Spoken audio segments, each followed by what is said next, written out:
Greetings metalheads and welcome to No Nonsense Metal Reviews. I'm George and today I have another underrated album recommendation for you. An album that I just feel does not get the love and appreciation that it deserves. So today we are talking about the mighty Venom with their third full-length album released in 1984. This is At War with Satan. So if you're not familiar with Venom, they were one of the bands that was swept up in the new wave of British heavy metal, the NWOBHM.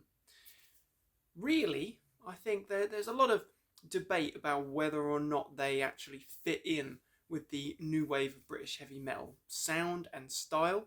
They're more akin to Motorhead with a kind of raw punk vibe, more of an aggressive edge, more actually in line with what would become the thrash metal movement, certainly with the speed and intensity, than with their contemporaries like Tigers of Pantang or Diamond Head. Far less in common with those sorts of bands, far more in common with a band like Motorhead. But they were in the right place at the right time to be considered part of that movement, and they really were swept up with that wave. But their third album, 1984, as I've mentioned, At War with Satan, is an album that is stylistically, it's still heavy metal, it's still sounds like Venom, but it's a little bit withdrawn, a little bit more, shall we say, complex, a little bit different to the first two albums. Of course, we had the mighty Welcome to Hell, which was essentially a compilation of demo recordings, I believe, that the label decided to actually band together and issue as their debut album. But the second album, Black Metal, which is without a doubt one of the most important and influential albums in terms of black metal in general, but also just extreme metal as a whole, all those different subgenres. If you trace it right the way back, Venom, and in particular black metal, is going to have been massively influential. Everyone from Sodom, Celtic Frost, through Creator, through Metallica. So many bands have been impacted by the mighty Venom. So you had those two great albums, the debut, and you had Black Metal. Both of those albums were, I would say, a lot faster, and you tended to have shorter, sharper tracks as well. Whereas the third album, At War with Satan, breaks that trend completely. The opening title track is in fact 19 and a half minutes long. It's a sprawling epic of a track, but I have to say it is a brilliant track. It's got all of the Venom signature sound and style there. It's just overall, it's not as fast. I'm not going to say it's not as intense as Black Metal or Welcome to Hell, because it is an intense experience, but it's just not as furiously, unrelentingly fast as some of their previous moments where we had those buzzsaw riffs really just blazed out. Sounded great, no doubt, but this album, A War with Satan, overall, I think that this is far more akin to a traditional heavy metal sound and style, but it's still Venom. It still sounds distinctly Venom. And those first two albums were very well received. But this third album, for some reason, and maybe it is the fact that it's 7 tracks long, one of which is nearly 20 minutes long, this album just didn't reach the commercial success, and the level of sales, so the number of copies sold, just didn't reach what the label and the band expected, and it just didn't quite live up to those first two albums. Nonetheless, this is a superb album. This is a genuinely underrated album. I've listened to it a lot in the last couple of weeks in preparation for doing this review, but it's an album that I hadn't listened to in a couple of years maybe. Certainly not one that I regularly revisited. If I wanted to listen to Venom, I would tend to go to Black Metal, or actually I really do rate the From the Very Depths and the last album, Storming the Gate. Those albums, rate them really highly, so I would gravitate towards those albums before this one, but I have completely underrated it myself. It's a superb album. As I've mentioned, you've got that sprawling epic of an opening title track there, full of killer riffs. Kronos' vocals just sounds like good old Kronos. He's snarling and screaming and shouting like a man possessed. Killer riffs, great thick bass tone. It's almost like a Lemmy style bass tone at times. Drumming is brilliant, plenty of double kick. But what we do get with that track is a real progression in terms of the riffs. It's not just one consistent riff throughout. However, we don't just hear the opening riffs once. It does sort of come back around.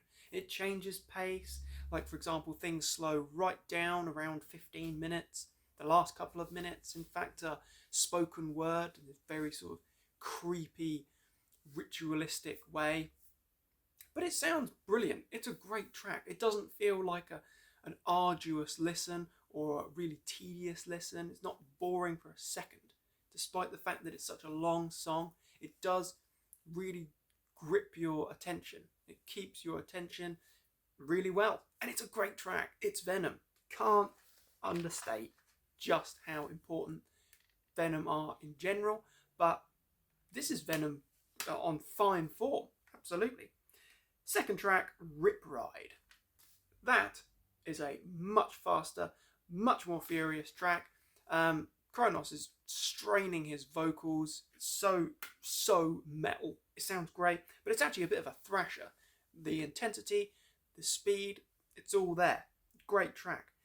Genocide is another really good song as well. It's metal. It's metal as hell. It sounds like good old Venom. Cry Wolf is a bit of a different track. The fourth track there. That one does have a few other sort of elements in it. It is a little bit more of a heavy metal track, but it sounds great. Stand Up and Be Counted. That's a punky, full of attitude track. A good moment, no doubt at all. Women, Leather and Hell, which could easily have been a Midnight track title. Good song. Again, just good old Venom. The closing track, however, I don't know how you're supposed to say it, but to be honest, we could do without that. That's 2 minutes of just messing around noise, essentially. It's just a bit of a silly track. To be honest, if they just included those 6 tracks, I think just on the strength of the title track and Rip Ride, Genocide, Cry Wolf, it would have been absolutely fine. We don't really need that 7th track there, that track. We don't need that. That's just nonsensical. But it's still a fantastic album. This particular issue that I have here, this is one of the more recent reissues. I don't know what year. 2002, so crikey. I say more recent, this is 21 years ago. But this particular version has a whole host of bonus material, which really does enhance the experience. However, I could definitely do without the At War with Satan TV adverts. That is something I always skip, and not necessarily fussed about the Abbey Road uncut version of Manitou. However, what we do get on this version of the album, and I know I'm not going to say that this is an underrated album on the strength of its bonus material, because that's not the case. I think the core album itself it warrants it being an underrated album that you absolutely need to hear. But we get the Mighty Warhead, the 12-inch single version. That is a fantastic classic Venom song. It's a brilliant track. I don't really know periodically whether it came out pre At War with Satan or after At War with Satan. That's something that I will have to check out. But if that didn't make it onto the album, then I just question whoever actually put all these tracks together, because that is such a brilliant song. We've also got Lady Lust as well, another good song, full of venom, aggression, and lots of attitude. Very creepy. Then we've got The Seven Gates of Hell, which is really a creepy song, but that is a fantastic track as well. Really brilliant song.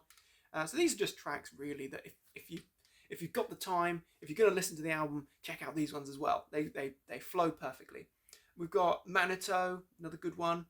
Women, or Woman rather, and Dead of Night. All good stuff, all good tracks, but certainly that fantastic Warhead and the Seven Gates of Hell.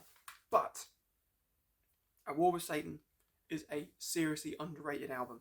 Check out, give it the time. I know that it's probably a little bit of a turn off when you think, oh, am I really going to commit 19 and a half minutes of my life to this one song? Do it. You will not regret it. It is a fantastic track. And also Rip Ride, Genocide, Cry Wolf. But just listen to the whole album. Do it. So what do you guys think of this album then? I'm very interested to hear everyone else's opinions of At War with Satan. I think that it's a brilliant album and I'm totally converted to it now. But what do you think? And if you've never heard it, if you've never heard Venom, this probably isn't the best place to start. You want to start with Welcome to Hell or, of course, the legendary Black Metal, an album so influential it has a subgenre named after it. That's metal. Check it out. Check out At War with Satan and let me know what you think. I'm very interested to hear. So thank you for watching, my friends. Do check back soon for more reviews and recommendations. Feel free to like and subscribe as always. It's very much appreciated. We're nearly at 200, which is really nice. Got a right following going here. This is great.